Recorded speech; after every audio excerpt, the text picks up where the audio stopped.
This week we talk about the Spike TV Video Game Awards, who won, and what big gaming announcements were made.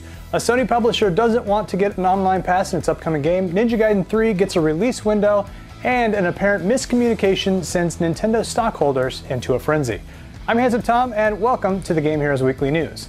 The Spike TV Video Game Awards were this past weekend. Let's go over who won what. The Game of the Year went to, not surprisingly, Elder Scrolls V Skyrim.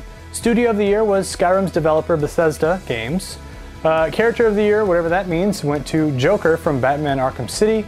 Gamer God Award, again, I don't know what that means, went to Blizzard Games, the studio behind World of Warcraft, StarCraft II, and Diablo 3.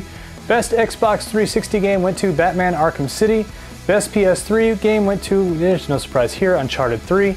Best Wii game went to, again, another no-brainer here, Legend of Zelda Skyward Sword. Best PC game went to Portal 2. Best shooter went to Call of Duty Modern Warfare 3. Best action-adventure game was won by Batman Arkham City. Best RPG went to Elder Scrolls V Skyrim. Best multiplayer was a bit of a surprise, being won by Portal 2. I don't think anybody expected that. Best individual sports game was won by Fight Night Champion. Best team sports game went to NBA 2K12. Best racing game was Forza 4. Best fighting game went to Mortal Kombat. And The Legend of Zelda was named into the Video Game Hall of Fame. For the rest of the award winners, check out GameTrailers.com. Congratulations to all the winners and yet another amazing year for gaming. Now, we know why most people really pay attention to the Video Game Awards, and let's get to those, the announcements. Hideo Kojima, the creator of Metal Gear series, promised some big news on the upcoming game, Metal Gear Rising, and of course he didn't disappoint. It seems there's been quite a few changes to the game. These surprises could actually pay off. First of all, the name has been changed to Metal Gear Solid Rising: Revengeance and is no longer being developed by Kojima's group but instead Platinum Games, the same group behind Bayonetta and Vanquish. Both have amazing gameplay but stories which absolutely make no sense. The story for Rising has also changed from taking place before Metal Gear Solid 4 to after the events in that game. Some gameplay was shown as well. It looks like Platinum's got it down to an awesome science, as they have proven in their previous games. No release date or other information has been given, but expect more to drop in the coming months. It looks promising. Some other big name developers showed off some of their games, and they all seem to be taking a drastic change from what we're used to seeing. Naughty Dog, the group behind the popular PS3 series Uncharted, showed off their teaser for a new game called The Last of Us. It seems to be a survival horror which looks like a combination of 28 Days Later and I Am Legend. Not much is shown besides a man and child trying to run away from infected people, one of which looks like a cross between a man and a broccoli, escaping to run down a city like it's been deserted for quite some time. Not much else is known about the game, but we can expect high production values and amazing graphics from Naughty Dog.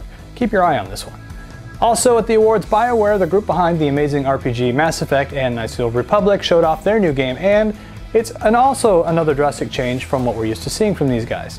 A new studio called BioWare Victory will be making our newest Command & Conquer, titled Command & Conquer Generals 2. It'll be a PC exclusive and be released sometime in 2013. It's a big change from what we're used to seeing the BioWare name attached to, but is that really a bad thing? Online passes are all the rage nowadays with game publishers. Big name companies like EA, THQ, and now Sony have adopted this plan, which requires all new buyers of the games to input a code, which is included in all new games to access online multiplayer. People who buy these games used have to pay an extra $10 to access the multiplayer. Well, it seems one developer for Sony's big name franchises doesn't want the pass included in their game. David Jaffe, creator of Twisted Metal, does not want the pass included in their upcoming title, ironically named Twisted Metal, as the game already faces an uphill battle to get people hooked on the multiplayer. He also says he's okay with taking a hit in sales due to the online pass codes. If it means people get hooked on and want to buy future Twisted Metal games and multiplayer's key component of these games, he wants less hurdles to jump over in order to get online. He's quoted saying in an interview with Eurogamer, "I'd actually prefer that we don't do it, even though it's probably good business. Only because people have to climb a mountain in terms of getting people's good faith, especially in Europe. And we're really letting people know that this title is worth getting excited about."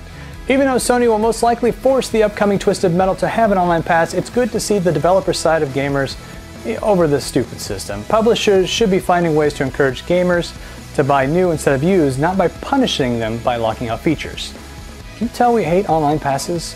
The coolest ninja in video games history's newest game finally narrowed down a release date window. Ninja Gaiden 3 starting badass Ryu Hayabusa will be hitting stores in March. The latest game series promises some dramatic changes like multiplayer and easy mode for those who don't like the extremely difficult series, and a more story-driven single-player experience. While the game does look pretty awesome, it's also being released the same month as other huge titles such as Max Payne 3 and Mass Effect 3, two of the most anticipated games of 2012. It might be a battle for sales, but if anyone can slice away the competition, it's a badass ninja. Oh yeah. Last week, a story surfaced on IGN.com that legendary game designer Shigeru Miyamoto, creator of Mario, Donkey Kong, and Zelda, was planning on retiring after a very long and successful career and wanted to focus on making smaller games.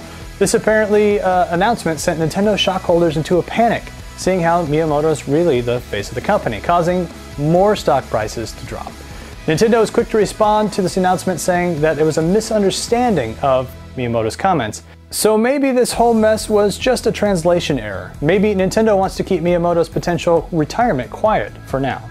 Either way, a man's a legend in the industry, but he isn't getting any younger and will eventually have to walk away from game development. From what transpired after this story, it seems Nintendo is in for some big trouble financially when that day does come. There are no really big enough releases to talk about this week, so you shouldn't be surprised also because everything came out in the last few weeks. For more kick-ass content, make sure you check out thegameheroes.com. I'm Handsome Tom. We'll see you again next week.